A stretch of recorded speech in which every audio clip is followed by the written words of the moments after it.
Good afternoon. We'll continue our media availability. Next up is the driver of the number 24 Exalta car, Mr. Jeff Gordon. Jeff just got through with practice, looking ahead to qualifying. How do you feel? I know last race you finished 5th.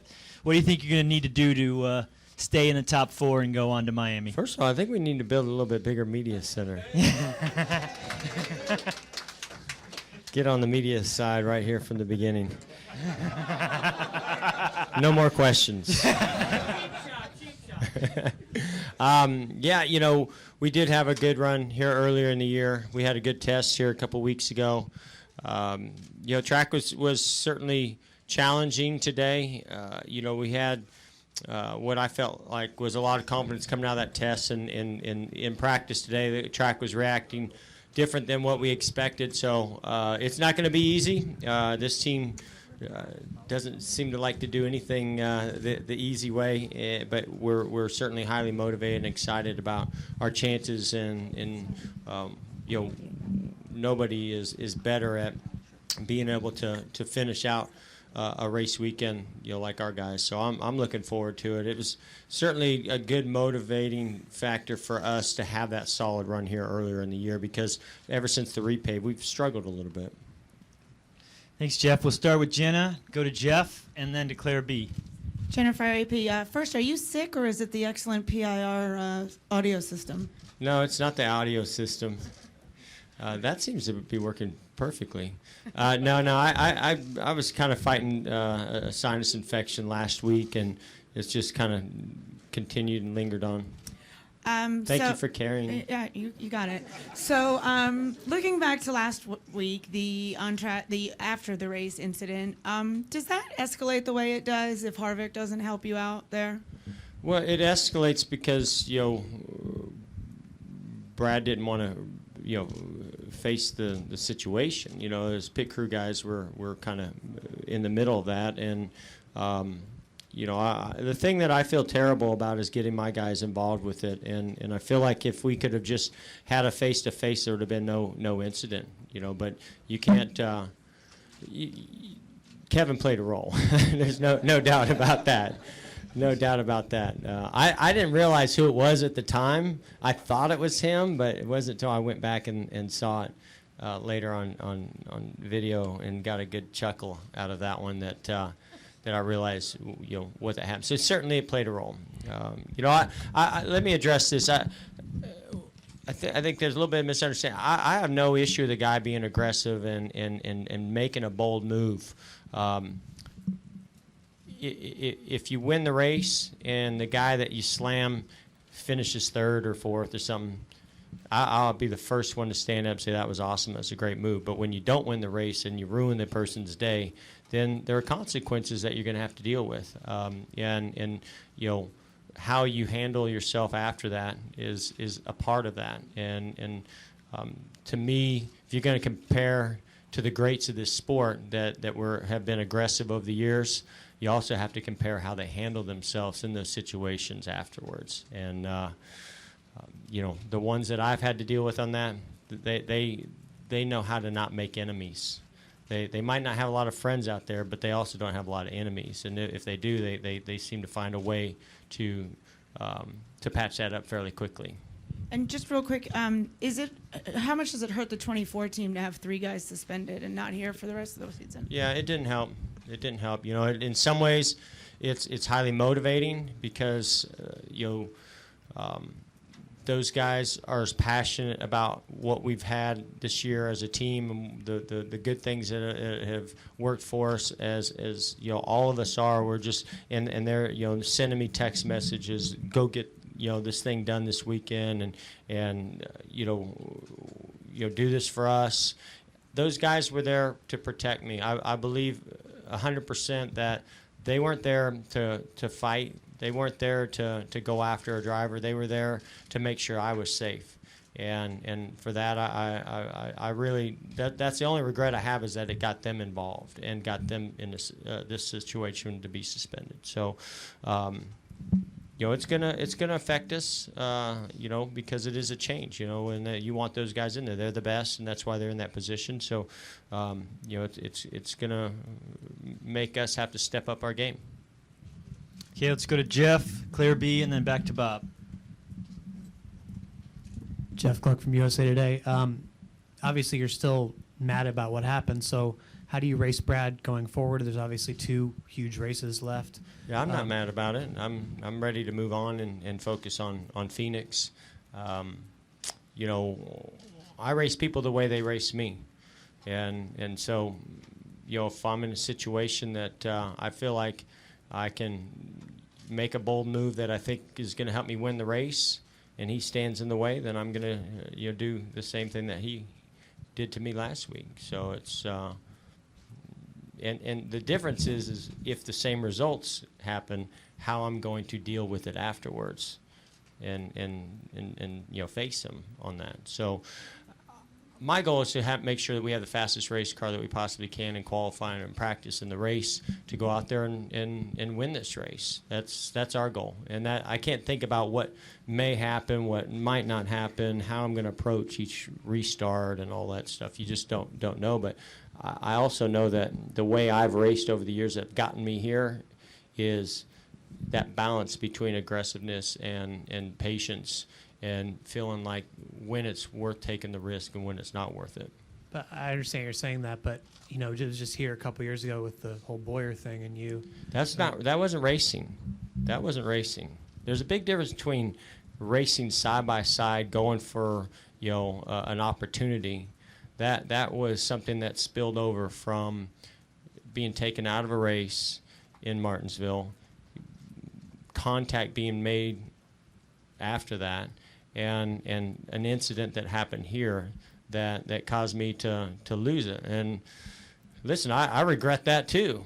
I wish I hadn't. That cost me tremendously. I know it cost Boyer a lot too, but it didn't go without a penalty. Trust me, that was a big penalty in a lot of ways, not just the points and the money. And I've dealt with that.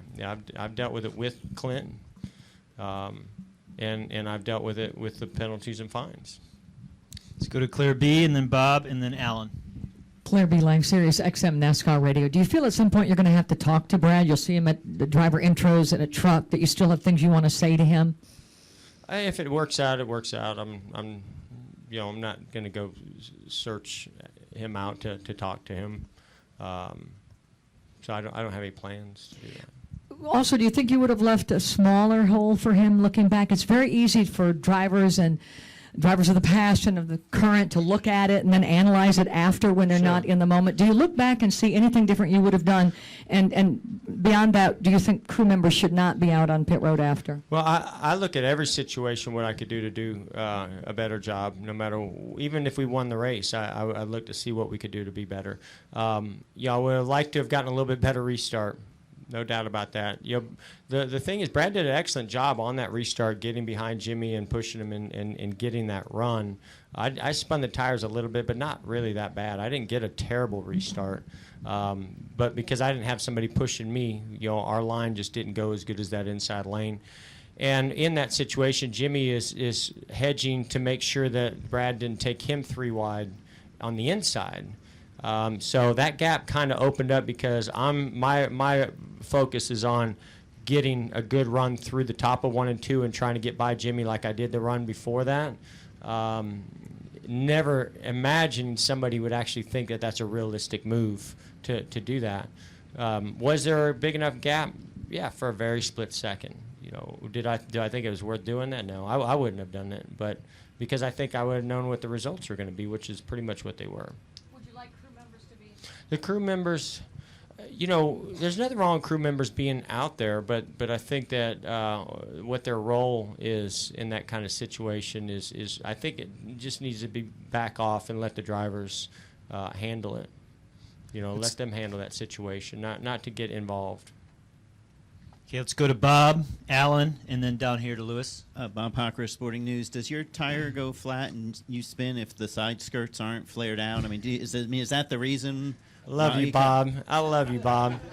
You're awesome. That's a good question. Certainly debatable. You don't know if it's a tail. I mean, the tailpipes stick out too, and as hard as the impact was, it's possible that the tailpipes may have done it, but it doesn't help that those skirts, in the whole fender, everything's being pulled out on the pit stops the way they are. It's definitely getting a little bit out of control, and I think that NASCAR is probably looking at it as, okay, we got 2 races left. Let's address that next year. I don't think they're really in a position to address that right now. I didn't choose the inside because I thought that Brad would possibly do even more things on the inside. I'll be honest. I thought the outside, and I just passed Jimmy on the outside on the restart before that. I still feel like the outside was the right place. So, it is what it is. It happened. It's over. And I think the only thing I would have done different was just try to get a little bit better restart. Knowing what I know now, would I have hedged to the inside a little bit more to run a tire line? Yeah, I guess so. Let's go to Alan, then down to Lewis, and then Tom Jensen. Alan Cavanna, NASCAR.com. On pit road, when you approach Brad, what exactly are you looking for in a situation like that? I mean, do you expect him to apologize? I mean, what would have made you calm? I don't know if calm down, but what are you looking for when you're angry like that from him? Yeah, to be able to just have a conversation to discuss that, why what their decision making process was at that time, and then when it ruins your day, you want somebody to have a little bit of sympathy, doesn't mean you have to take back what you did. It just means you have to understand what it did for the other person, and that certainly it was not the way that one was handled. Let's go to Lewis and Tom, and then to Kenny Bruce. Jeff, Lewis Frank from Reuters. Where did you get the 3 replacements, and how much team building can you do in such a short time? Yeah, well, Jingle, or Jason Ingle, our engine tuner, he's had some kidney stones this year since Brickyard. So we've actually had someone in place for him when he had to miss some weekends already. So that same person is there in place. And we got a lot of depth at Hendrick Motorsports and in that 24 team, and so we've adjusted. That's a better question for Alan of exactly how he chose the individuals that are in there. We have backup truck drivers as well that are there. So I mean, on these West Coast trips like this, we usually have 2 truck drivers anyway. All right, let's go to Tom, Kenny Bruce, and then over to Lee. Hi, Jeff. Tom Jensen, FoxSports.com. Do you feel like you have to win this weekend to advance? And if not... That would be nice. I mean, that would certainly solve a lot of problems. What do you think you need to do to advance? Finish further ahead of the guys that are in front of me and make up the points gap. I mean, the thing is, how do you know? You don't know what's going to happen with the 22. You don't know what's going to happen with the 31. They have a decent gap, but I'm going to tell you, they don't have it reminds me of the position we were in Talladega. And I'm telling you, that is not a fun, comfortable position to be in. When you know the way the restarts are here, when there's some potential for some tire issues here, when you know that you can come down pit road to do a pit stop and the caution comes out, right after you leave pit road. I mean, there's just so many variables there that there is no cushion that's really comfortable. And so everybody's going to be aggressively trying to win this race because that's the only thing that you can do to make sure you get through.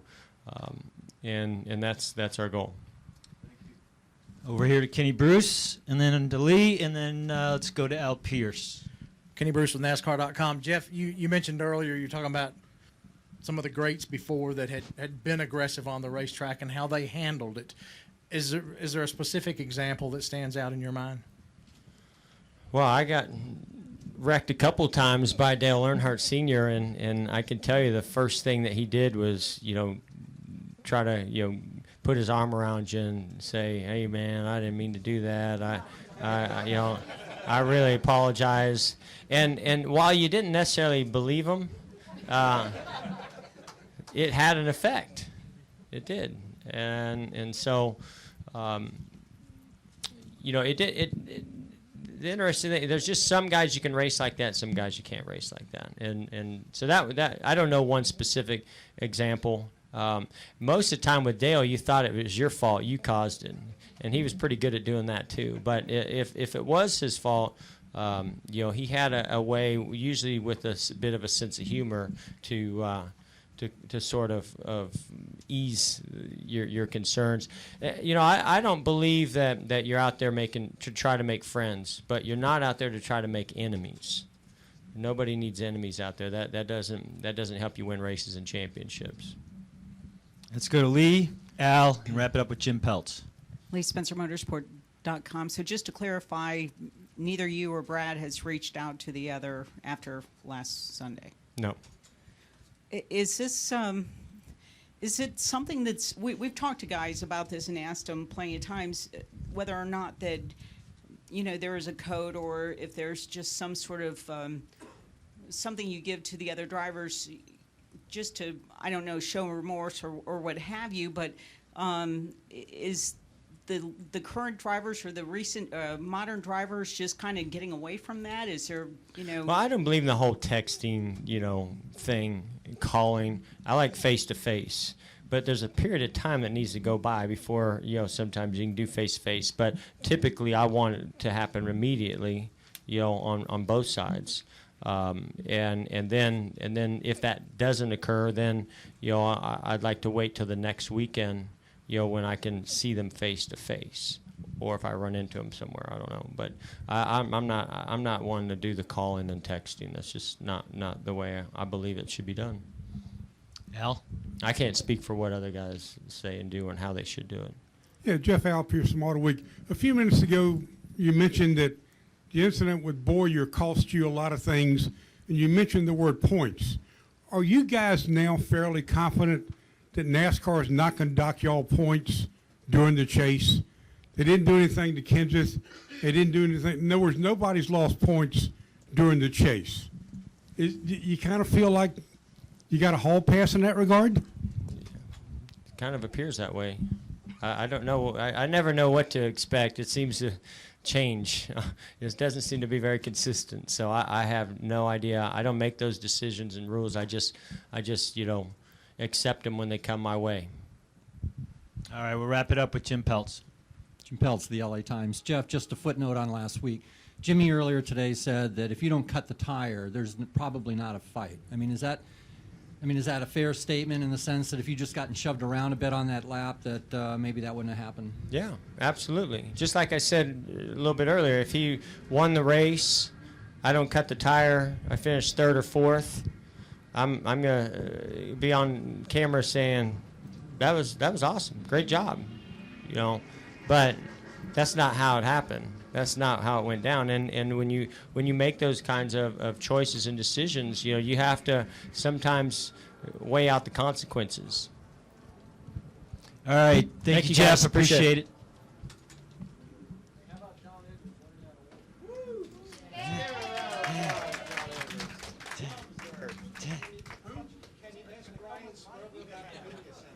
Yes.